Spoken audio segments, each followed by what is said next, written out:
আচ্ছা, এখানে দেখো একটা পদার্থ চিত্রে এক্স একটা ব্লক দেওয়া আছে, এই ব্লকটার ওজন বলে দেওয়া আছে 100 কেজি। আর একটা টেবিল, এই টেবিল আর এই ব্লকের মধ্যে এখানে ঘর্ষণ গুণাঙ্ক দেওয়া আছে 0.3। আর ওয়াই ব্লক, এই ব্লকটা ম্যাক্সিমাম ভর কত হলে এই সমগ্র যে সংস্থাটা ঠিক সামনে থাকবে। সামনে থাকবে মানে সুতো দিয়ে যুক্ত আছে, তো সুতোগুলো কেউ ছিঁড়বে না, এখানে ঝুলে থাকবে, এও সরল হবে না, একই জায়গায় স্থির থাকবে, এও সুতোর টানটা একই জায়গাতেই থাকবে ইত্যাদি। তো এই টাইপের অঙ্ক আমরা কিভাবে করব? এই টাইপের অঙ্ক দু রকম ভাবে করা যায়। একটা হচ্ছে তোমার ল্যামিন উপপাদ্য ধরে করা যায়, আর একটা হচ্ছে এই যে একটা বল দেখতে পাচ্ছ সুতোর টান তির্যক বল, এইটাকে দুটো লম্বাংশে ভেঙে করা যায়। তো ফার্স্ট হচ্ছে আমরা আগে মানে এই যে তিনটে বস্তু আছে, এই তিনটে বস্তুর উপর বল কাজ করছে, তিনটে বস্তুর উপর বিভিন্ন দিকে বিভিন্ন রকম বল কাজ করছে। এই বলগুলো তোমাকে আগে এই ছবি থেকে দেখাতে হবে যে কোন কোন বল কোন কোন দিকে ক্রিয়া করছে, তবে তোমরা পারবে করতে। তো ফার্স্ট হচ্ছে দেখো এই যে এটা সুতোর টান যদি T1 হয়, এই সুতোর টানটাকে দেখো 30 ডিগ্রি অ্যাঙ্গেল আছে, তো এই টানটাকে অটোমেটিক্যালি দুটো লম্বাংশে ভাগ করে দাও। তাহলে T1 হলে T1 cos 30 ডিগ্রি, কারণ যেই দিকে থিটা আছে সেই দিকটা cosটা হয়, আর তার লম্ব দিকেরটা হবে T1 sin 30 ডিগ্রি। এবারে এখানে y ব্লকটার ওজন ধরে নিচ্ছি বড় হাতের M2 ধরে নিচ্ছি, ওজন M2 নিচের দিকে কি আসে, আর এইখানে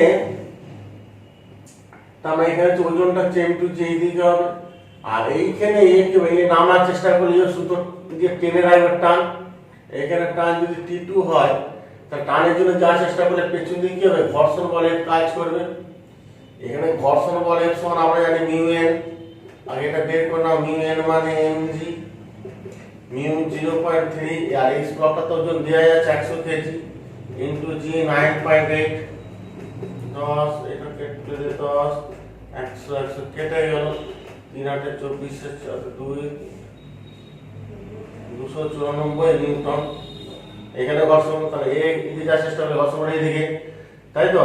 তার মানে এখানে সুতোর টানটা নামা, তাহলে কি হলো, এই দিকে হলে আমার সুতোর টান কি এই দিকে হবে, T2টা পেয়ে গেলাম। কারণ এখানে সুতোর টান আর যেহেতু বস্তুটা স্থির আছে এই ব্লকটা, সুতোর টান আর ঘর্ষণ বল সমান 294 নিউটন।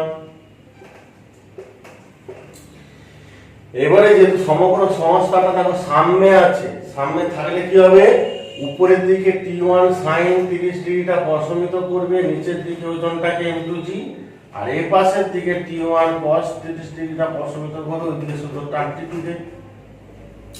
ঠিক আছে, এবারে তুমি ভাগ করে দাও, যদি ভাগ করে দাও তাহলে এটা 1 এটা 2, তাহলে 1 ভাজিত 2 করে দাও, অতএব T1 কেটে গেল, sin বাই cos মানে tan 30 ডিগ্রি সমান M2g বাই T2, অতএব tan 30 মানে 1/√3 সমান M2g এর মানটা 9.8, আর T2 এর মানটা যে বের করে নিয়েছি 294 নিউটন, 294 করে দাও, তাহলে 0.2 into 10 9 3 দেখি হ্যাঁ 3, অতএব M2 সমান হ্যাঁ চলে যাবে 3, এটা 3 হলো 330 বাই √2 এত কেজি। M2 সমান হয়ে যাবে 30 বাই √2 কেজি, এই √3 কেজি, বা উপরে নিচে √3 দিয়ে গুণ করলে 10 √3 কেজি। এই প্রসেসে আমরা এইভাবে করব, এটা হচ্ছে একটা পদ্ধতি, এইভাবেই তোমরা করবে। এই তির্যক বল থাকা মানে আমি বলে দিচ্ছি, তির্যক বল থাকা মানে এই বলটা অটোমেটিক্যালি দুটো লম্বাংশে ভাঙবে। সবাই যেহেতু স্থির আছে, ঊর্ধ্বমুখী বল এই নিচের ওজনটাকে প্রশমিত করবে, আর এই সাইডের বল এই বলটাকে প্রশমিত করবে, ব্যাস তাহলে করে দেবে।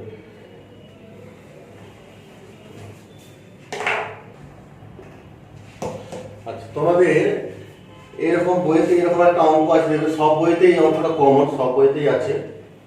তো এবার একটা টেবিল, বইতে দেখবে ছবিটা ভালো করে দেওয়া আছে, একটা টেবিল, টেবিলের উপর একটা 10 কেজি ভরে একটা বস্তু রাখা আছে। এবারে এই বস্তুটা দুপান্তে দুটো সুতো বেঁধে, হ্যাঁ দুপান্তে দেখো দেখতে পাচ্ছি কপিকল, কপিকলের উপর দিয়ে সুতোগুলোকে নিয়ে গিয়ে সুতো দুটোর অপর প্রান্তে একটা 6 কেজি ভর আর একটা 9 কেজি ভরে দুটো ব্লককে ঝুলিয়ে ছেড়ে দেওয়া আছে। ছেড়ে দিলে কি হবে, দেখতে পাচ্ছ যার ভর বেশি, 9 কেজি ভর, এটা 6 কেজি, তাহলে এখানে 9 কেজি ভরের ব্লকটার ভর বেশি, তাহলে কি হবে, এই নিচু দিয়ে নামবে। এর যে ত্বরণ নিয়ে নামবে, এই টেবিলের উপর রাখা এই বস্তুটা সেই সামনের দিকে একই ত্বরণে যাবে, আর ইও উপরের দিকে সেই একই ত্বরণে উঠবে। কারণ সুতো দিয়ে যুক্ত, তো এটা যেভাবে নামবে এটা সেভাবে যাবে, এটা সেভাবে উঠবে। তো সবাই একসঙ্গে একটা ত্বরণ নিয়ে এক সাইড দিয়ে যাত্রা শুরু করবে। এবারে আমাদের এই ত্বরণের মানটা বের করতে হবে। এবারে দেখো এইখানে দুটো সুতো আছে, এই সুতোতে দেখো এই যদি এইদিকে যেতে চায় তাহলে কি করবে, এই মান ভরের বস্তুটাকে উপর দিকে টানবে T1, আর এই মানের ভরের বস্তুটা ওজন M1G নিচে দিয়ে কাজ করবে। আর এই যেহেতু এই দিকে ত্বরণে যাচ্ছে, তাহলে এই কি করবে, সুতো দিয়ে এটা উপরে টানবে। এই যদি সুতো দিয়ে উপর দিয়ে টানে, তাহলে নিউটনের তৃতীয় সূত্র অনুযায়ী M1 ও ক্যাপিটাল M ভরের বস্তুটাকে সুতো দিয়ে এই দিকে টানবে। আমরা বলেছিলাম নিউটনের গতিসূত্র কোন সময় বলেছিলাম যে সুতো দুটো টান সবসময় কপি কলের দিকে থাকবে, ঠিক আছে, কপি কলের দিকে সুতো দুটো টান থাকবে। কারণ এই যে দুই দিয়ে যাচ্ছে, তাহলে সুতো মারফত এই কি করে উপর দিয়ে টানবে, আর ইও একে এই দিকে টানবে। আবার এইখানেও দেখো এই ব্লকটার ওজন M2G নিচের দিকে, এর জন্য সে কি হচ্ছে, নিচের দিকে নামার চেষ্টা করছে। নামার চেষ্টা করলে ইয়ে কি করে, সুতো মারফত একে এই দিকে টানবে, এটা টান T2 হয়ে নিচ্ছে। একে T2 বলে টানলে ইও একে সমান আর বিপরীতমুখী একই বলের উপর দিকে টানবে। এবার এখানে টানের তুলনায় ওজনটা বেশি বলে এটা আলটিমেটলি নামছে, আর এখানে টানটা বেশি, ওজনটা কম বলে এটা উঠছে। এইভাবে ঘটবে। তাহলে দেখো প্রত্যেকটা বলক যেগুলো ঝুলন আছে, ঝুলন্ত অংশে প্রত্যেকটা বলকের ক্ষেত্রে দুটো করে বল কাজ করছে। একটা বস্তুটা বা ব্লকটা নিচের দিকে, আর সুতোর টানগুলো উপরের দিকে। এবার টেবিলের উপর রাখা বস্তুটার ক্ষেত্রে আর একটা বল কাজ করবে। যদি মসৃণ টেবিল হতো তাহলে ঘর্ষণ বল কাজ করতো না। এখানে যেহেতু ঘর্ষণ গুণাঙ্ক দেওয়া আছে, তার মানে বুঝে নিতে হবে অমসৃণ টেবিল, তাহলে এখানে একটা ঘর্ষণ গুণাঙ্ক 0.2 দেওয়া আছে, তার মানে এখানে একটা ঘর্ষণ বল কাজ করবে। এখন ঘর্ষণ বলটা কোন দিকে কাজ করবে, আমরা জানি এই ব্লকটা টেবিলের উপর রাখা এই ব্লকটা যেই দিকে গতিশীল তার বিপরীত দিকে ঘর্ষণ বল কাজ করবে। তো ব্লকটা যেহেতু এ ত্বরণ নিয়ে সামনের দিকে যাচ্ছে, তাহলে এই M ভরের ব্লকটার ক্ষেত্রে ঘর্ষণ বল স্মল m এর গতির বিপরীত দিকে ক্রিয়া করবে। এই হচ্ছে ফার্স্ট কাজ। তোমরা এইভাবে সব কোন কোন বল কোন কোন দিকে ক্রিয়া করে ছবিটাকে এঁকে নিন, তারপর করতে পারবে। হ্যাঁ, এরপর বাকি আশা করি বাকিগুলো তোমরা নিজেরাই করে নিতে পারবে, আর প্রবলেম হবে না। মেন বলগুলো দেখানো। এবারে যেহেতু তিনটে অজানা রাশি দেখো, এই যে সুতোর দুটো টান বা T1 সমান কত জানতে চেয়েছে, সুতোর টান T2 কত, আর সমগ্র ব্যবস্থাটার ত্বরণ কত। তা তিনটে অজানা রাশি, তার তিনটে সমীকরণ আমরা তৈরি করব। একটা M1 ভরের বস্তুর ক্ষেত্রে গতির সমীকরণ বের করব, নিউটনের গতিসূত্রে পড়িয়েছি। M2 এর ক্ষেত্রে গতি সমীকরণ বের করব, আর টেবিলের উপর রাখা ক্যাপিটাল M ভরের বস্তুর ক্ষেত্রে গতির সমীকরণ বের করব। ব্যাস, এবার তিনটে সমীকরণে যা যা ডাটা দেওয়া আছে বসিয়ে দেবো, যে সমাধান করলে এই অজানা তিন রাশি তিনটের মান আমরা বের করতে পারি। তো ফার্স্ট M1 ভরের বস্তুর ক্ষেত্রে গতির সমীকরণটা কি হবে, এখানে আমি লিখি। M1 ভরের বস্তু এভাবে লিখবে, হেডিং বস্তুর ক্ষেত্রে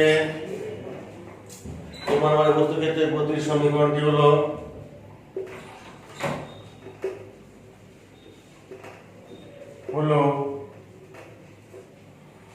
তাহলে M1 ভরের ক্ষেত্রে যেতে উপরে উঠছে, তাহলে এই টানটা বড়টা T1 মাইনাস M1G, এই টান থেকে এটা বাদ সমান M1 এ, কারণ লব্ধি বল সমান ভর ইনটু ত্বরণ, নিউটনের দ্বিতীয় সূত্র থেকে আমরা জানি। তাহলে এটা T1 হয়ে গেছে M1G, T1 মাইনাস M1G সমান M1 এ। এরপর একটা মানটা বসিয়ে দিবে, T1 জানেনি, মাইনাস M1 6, আর G এর মান 9.8 সমান 6 এ। একটা সমীকরণ আমরা দেখো, ঠিক আছে। এরপর 2 নম্বরের ক্ষেত্রে M2 ভরের বস্তুর ক্ষেত্রে গতির সমীকরণটা কেমন হবে, M2 ভরের বস্তুর এই নিচে দিয়ে নামছে, তাহলে M2টা বড়, তাহলে M2G মাইনাস T2 সমান M2A। এখানে মান বসা, M2 মান 9 কেজি, তাহলে 9 × 9.8 মাইনাস T2 সমান এগুলো হচ্ছে 9a, এটা 2 নম্বর সমীকরণ। এবার ক্যাপিটাল এম বলের বস্তুর ক্ষেত্রে এই ক্যাপিটাল এম বলের বস্তুর ক্ষেত্রে গতি সমীকরণটা কেমন হবে দেখো। ক্যাপিটাল এম বলের বস্তুর ক্ষেত্রে গতি সমীকরণটা হবে ক্যাপিটাল এম বলের বস্তুর ক্ষেত্রে যেহেতু আলটিমেটলি এই দিকে ত্বরণ নিয়ে যাচ্ছে ক্যাপিটাল এম বলের বস্তুটা, এই যে ত্বরণ গেলে তাহলে এই বলটা বেশি হবে। আর এই দুটো বল দেখো বস্তুর গতির বিপরীতে ক্রিয়া করছে, তাহলে এই ক্ষেত্রে গতি সমীকরণ হবে T2 minus T1 minus a, এটা এই দিকে এটা বিপরীত দিকে হলে বিয়োগ হয়ে গেল, সমান ক্যাপিটাল এম বলের বস্তু ক্যাপিটাল এম এ এই ত্বরণ নিয়ে যাচ্ছে এম এ। এইবারে এখানে মানটা বসিয়ে দাও, T2 মাইনাস T1 আর সব মাইনাস, আর যে f এর মানটা আমরা পেয়ে যাবো এখান থেকে, f সমান কত মিউ এম জি, মিউ এর মান 0.2, এম হচ্ছে 10 কেজি আর জি হচ্ছে 9.8, 19.6 এত নিউটন। এখানে বসিয়ে দেবো 19.6 সমান এম এ হচ্ছে 10 এ। এটা হচ্ছে 3 নম্বর সমীকরণ।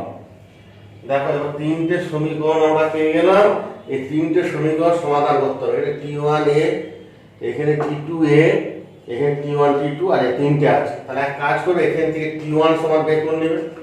এখান থেকে তুমি T1 বের করে 1 নম্বর 6 4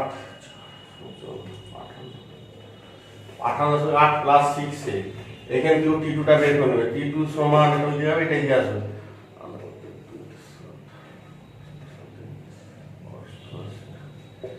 এটা গেল, এটা মাইনাস 9।